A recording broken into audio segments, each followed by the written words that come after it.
네, 반갑습니다, 여러분. 이 시간은 여러분들과 온실 효과 그리고 더 추가해서 이제 지구 온난화에 대해서 이야기를 해보려고 합니다. 자, 온실 효과를 이야기하기 앞서서 여러분들 기본 자료에 존재하는 태양 복사 에너지랑 그다음에 지구 복사 에너지 두 가지에 대해서 온실 효과에 적용되는 내용을 한번 설명을 해보도록 하죠. 자, 태양 복사 에너지부터 여기다가 간단하게 정리를 해보면 이제 우리가 흡수하는 태양으로부터 지구가 흡수하는 에너지를 태양 복사 에너지라고 얘기를 하죠. 그래서 태양 에너지라고 쓰고, 자, 얘 같은 경우는 우리가 오늘 알아야 되는 내용 같은 경우, 이제 태양 복사 에너지는 전 연역의 파장을 통해서 이제 에너지를 우리 지구에게 주는데, 그 중에서 가장 많은 부분을 차지하는 게 바로 가시광선 영역이에요. 가시광선. 자, 여러분들 그 기본 자료의 그래프에 이렇게 여러 파장이 있고 이렇게 올라가 있는 태양 복사 에너지량의 전체 파장을 볼 수 있죠. 그래서 가시광선 영역이 요만큼이라고 볼 수가 있고 나머지 요 부분이 적외선, 요 부분이 자외선 파장이다라고 볼 수 있습니다. 이런 자외선 파장 같은 경우는 뭐 오존층을 통해서 다 흡수가 돼서 우리한테 별로 영향을 주지 않고요. 그다음에 여기 오른쪽에 적외선 파장 같은 경우는 이산화탄소나 수증기를 통해서 흡수가 되는 거죠. 이산화탄소와 수증기가 바로 대기 중에 있으니까 얘네들이 흡수가 돼서 우리한테 영향을 별로 줄 수가 없어요. 더군다나 이 얘네들 같은 경우는 굉장히 양이 적고 이제 여기에 있는 가시광선 영역만 양이 많기 때문에 우리한테 태양 복사 에너지는 흡수되지 않고 대기 중에 흡수되지 않고 그대로 이제 우리가 다 받아서 쓸 수 있다라는 것을 기억하시면 될 것 같아요. 자, 가시광선 영역이고요. 얘는 대기에서 흡수를 하지 않는다라고 기억을 해주시면 될 것 같습니다.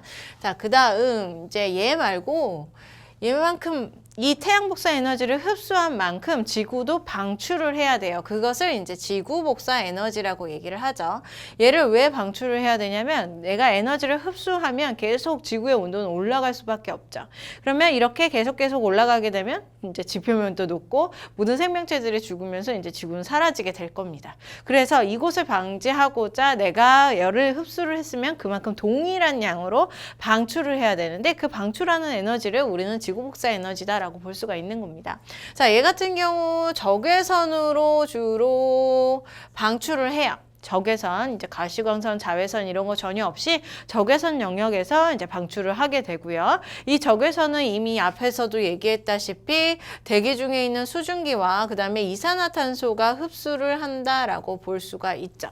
그래서 대기에 존재하는 수증기와 이산화탄소가 태양의 적외선도 흡수를 하지만 그 양은 굉장히 미비하기 때문에 버리고 지구 복사 에너지가 바로 적외선의 형태로 동일한 양만큼 흡수한 동일한 양만큼 방출이 되는데 그것을 흡수한 다음에 이제 지구에 다시 재방출시킴으로써 지구의 온실 효과 혹은 기온을 보호해주는 유지시켜주는 효과가 여기에서 나타난다라고 볼 수가 있는 거예요.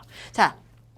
요것이 일단 기본 자료이고 요것을 토대로 오늘 온실 효과와 지구 온난화를 얘기하려고 합니다. 자, 온실 효과에 온실 기체가 있습니다. 이 온실 기체의 대표적인 애들 여기에 나와 있네요. 이산화탄소, 메테인, 이산화질소, 수증기. 자, 이 중에서 대기 중에 가장 많은 애는 얘예요. 예.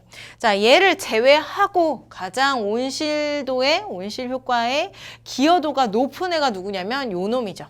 요 놈이 기여도가 굉장히 높아요. 그래서 화석연료를 연소한다던가 아니면 이산화탄소를 많이 방출하는 뭐 계기가 만들어진다면 이제 기온이 올라가게 되는 계기가 만들어지게 되는 거죠. 자, 온실기체 이런 이산화탄소와 같은 애들이 대기 중에 존재하는데 그 대기 중에 존재하던 놈들이 지구에서 방출된 적외선이요. 지구 복사 에너지죠. 걔를 흡수를 합니다.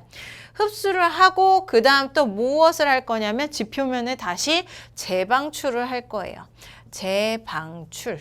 자, 재방출을 함으로써 이제 지표면이 원래는 태양 복사 에너지만 받는 거였는데 지구 복사 에너지까지 다시 받음으로써 온도가 더 올라갈 수 있게 되죠. 그래서 기온을 높이고 유지하는 현상, 이것을 우리는 온실 효과이다라고 얘기를 해주는 겁니다. 자, 그림에서도 얘기를 해줄 수가 있는 게 일단은 대기가 존재하지 않는다, 온실 기체가 존재하지 않는다 이런 상황에서는 태양 복사 에너지가 흡수되는 100이라고 하는 양만큼 지구 복사 에너지도 100이라고 하는 양 양만큼 이제 방출을 시켜요. 이게 대기가 없는 상황이고 이제 기온이 유지가 되지 않으면서 이제 일교차가 굉장히 큰 상황이 바로 여기에 존재하는 거죠. 태양빛이 있을 때는 엄청 뜨거워졌다가 태양빛이 없어질 때는 엄청 추워지게 되는 이제 기온 유지가 안 되는 상황이 대기가 없는 상황. 그런데 지금은 대기가 존재하죠. 여기에 파란 층으로 대기가 존재합니다. 그래서 흡수하는 태양 복사 에너지가 100이라고 한다면 지구 복사 에너지가 일단은 100만큼 방출이 돼요. 그래야지 동일한 양만큼 방출이 돼야지 이 지구가 점점 온도가 올라서 녹아내리지 않기 때문에 자 그래서 동일한 양만큼 방출을 하는데 그 중간에 대기 중 이제 온실 기체들이 존재한단 말이죠. 그리고 이 지구 복사 에너지가 온실 기체가 흡수하는 적외선으로 이루어져 있기 때문에 얘를 흡수한 다음에 대기가 얘를 흡수한 다음에 다시 지표면으로 재방출을 시켜요. 재방출, 그게 이제 약 100 정도 된다라고 볼 수 있죠. 자, 이렇게 재방출을 시킵니다. 그러면 결과적으로 전체적으로 지구가 봤을 때 태양 복사 에너지 100, 그 다음에 지구의 재복사량 100 이렇게 해서 총 200이라고 하는 에너지를 얻게 되고 지표면이 그만큼 뜨뜻해지게 되는 거예요. 그 다음 200을 받은 다음에 방출하는 게 전혀 없으면 점점 온도가 올라가겠죠. 이것을 동일하게 다시금 방출을 하게 됩니다. 200만큼. 자, 100 들어왔죠. 그 다음에 100을 방출해서 다시 재복사 100이 됩니다. 그러면 그 100 받은 만큼 다시 100을 이제 대기 중으로 공기로 보내게 되는데 나머지 이제 대기에서 우주 공간으로 가는 그 총량은 이제 200 아니죠? 100만큼이 된다. 태양 복사 에너지가 들어온 100만큼이 총 복사 에너지, 총으로 나가는 방출하는 에너지량이 된다라고 볼 수가 있는 거예요. 자, 이렇게 정리를 하게 됩니다. 대기가 존재했을 때, 온실 기체가 있을 때 여기에 있는 적외선을 흡수를 했기 때문에 자, 그 결과 이제 지구가 더 오랫동안 에너지가 머물게 됨으로써 기온이 올라가게 되고요. 그 다음에 보온이라고 하죠. 이제 보온 효과가 나타나게 돼요. 온도가 보호되는, 따뜻하게 유지되는 이런 대기의 역할이 결과적으로 우리가 잠잘 때 이불 덮는 효과와 동일하다라고 볼 수가 있어요. 이불을 덮게 되면 우리가 조금 더 체온이 따뜻하게 유지가 되고 대신 그 체온이 점점 증가하는 건 아니죠. 이불 속 온도가 점점 증가하는 건 아니죠.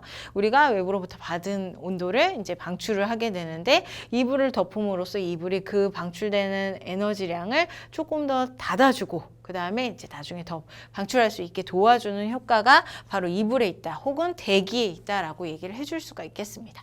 자, 이게 바로 온실 효과의 정의이다. 결과적으로 지구 복사 에너지인 적외선을 온실 기체인 대기들이 흡수해서 재방출함으로써 온도가 보온되고 올라가게 되는 효과가 온실 효과이다. 이렇게 알고 계시면 되죠. 자, 이 상태에서 이제 이 상황이 조금 더 진행이 되고 심화가 되는 거예요. 온실 효과가 조금 더 심화가 되어서 기온이, 우리 지구의 기온이 훨씬 더 쭉 올라가게 되는 상황, 그 상황을 우리는 지구 온난화라고 얘기를 하는 겁니다. 자, 지구 온난화가 일어나기 위해서는 왜 그러냐면 여기 있죠. 온실 기체가 방출되는데 그 방출량이 일정량이 필요한데 그거보다 훨씬 더 많이 증가가 됨으로써 이제 적외선을 많이 흡수를 하게 되는 거죠. 100만큼만 흡수해야 되는데 막 200, 300만큼 다 모조리 흡수하게 됨으로써 지구의 온도가 더 올라가게 되는 상황, 그런 상황이 바로 지구 온난화라고 얘기를 해줄 수가 있어요. 자, 온실기체 중에서 가장 기여도가 높은 애 수증기를 제외하고 이산화탄소라고 얘기를 했죠. 자, 얘 같은 경우는 화석 연료의 연소를 통해서 얘가 가장 많이 뿜뿜 올라오게 됩니다. 우리가 얻을 수가 있게 됩니다. 그래서 자, 우리 산업혁명이라고 하는 이 시대의 이후부터 화석연료를 많이 사용하게 됨으로써 이산화탄소가 많이 대기 중으로 올라가게 되고 이 이산화탄소를 통해서 이제 적외선이 많이 지구 복사 에너지량이 많이 재흡수가 되고 흡수가 되고 재방출되어서 기온이 올라가게 되는 상황이 여기에서 발생하게 되는 거죠. 자, 그래프 그림을 통해서 한번 더 정리를 한번 해보도록 하겠습니다. 자, 지구 온난화가 되기 위해서는 이산화탄소라고 하는 요 놈이 이제 주된 원인 물질이에요. 자, 요 놈이 많아지게 됨으로써 지구 온난화가 나타나게 된다. 그런데 얘가 많아지려면 어떤 이제 원인들이 존재하겠죠. 그 대표적인 원인이 화석 연료의 사용이 증가가 된다. 화석 연료 사용의 증가가 여기에 첫 번째고, 그다음에 산림 벌채. 얘 같은 경우는 이산화탄소를 흡수해서 산소를 내뱉고 광합성을 하는 아이인데, 이제 얘네들을 벌채하게 됨으로써 광합성량이 줄어들게 되고 대기 중에 이산화탄소량이 감소하지 않게 되는 거죠. 자, 그래서 이 두 가지의 원인에 의해서 이산화탄소가 증가하고 온난화가 촉진이 될 수 있다라는 거예요. 그 결과 대표적으로 첫 번째 요것이 아니죠. 증발량의 증가가 아니라 가장 대표적인 게 바로 빙하의 감소입니다. 빙하량의 감소. 자, 따뜻해짐으로써 빙하가 점점 녹아내려요. 그러면 이제 해수면이 상승을 하게 되고 저지대는 침수되며 그 다음에 빙하량의 감소에 의해서 반사율이 감소되죠. 그래서 태양빛이 반사율이 감소가 됨으로써 지구 온난화가 다시 연쇄적으로 촉진되는 반응들이 나타나게 돼요. 자, 그 다음에 해수면 상승은 또 한 가지 원인이 있어요. 빙하가 녹아서 해수면이 상승되기도 하고 여기에서 써 있어요. 열팽창이라고 하죠. 해수의 온도가 증가하게 되면은 이제 물을 차지하고 있던 분자들의 거리가 좀 멀어지게 됨으로써 물이 좀 팽창하는 사태가 발생이 돼요. 그 팽창에 의해서 해수면이 증가하게 되고 또다시 해안지대에 침수가 일어나게 되는 효과가 또 나타나게 되는 거죠. 자, 해수 온도의 증가로 열팽창뿐만 아니라 자, 온도가 증가하게 되면 이제 물이 이산화탄소를 녹여서 물에다가 딱 침전을 시킬 건데 온도가 증가하면 이산화탄소를 녹일 수 있는 능력이 떨어지고 이제 되려 방출을 하게 됩니다. 그래서 물 아에서 수권에서부터 이산화탄소의 용해도가 감소함으로써 방출이 일어나게 되고 대기 중에 이산화탄소의 농도가 다시금 증가하게 되면 온난화가 더 촉진될 수가 있는 거죠. 지금 여기에서 촉진이 일어났고 그 다음에 빙하에 의해서 감소에 의해서 또다시 촉진이 일어나는 거예요. 연쇄적으로 계속적으로 반응을 하게 된다라는 거죠.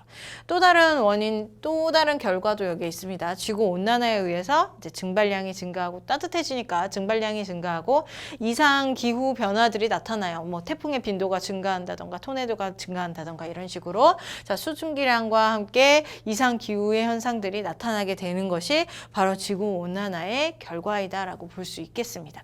자, 요 내용들이 바로 여기에서 다 하고 있는 내용들이에요. 열팽창, 해수면 상승, 그 다음에 기후변화, 기상이변 현상 이런 것들이 모두 다 여기에서 이야기하고 있는 거죠. 그래서 잘 정리를 하시고 문제에다가 대입을 하시면 될 것 같습니다.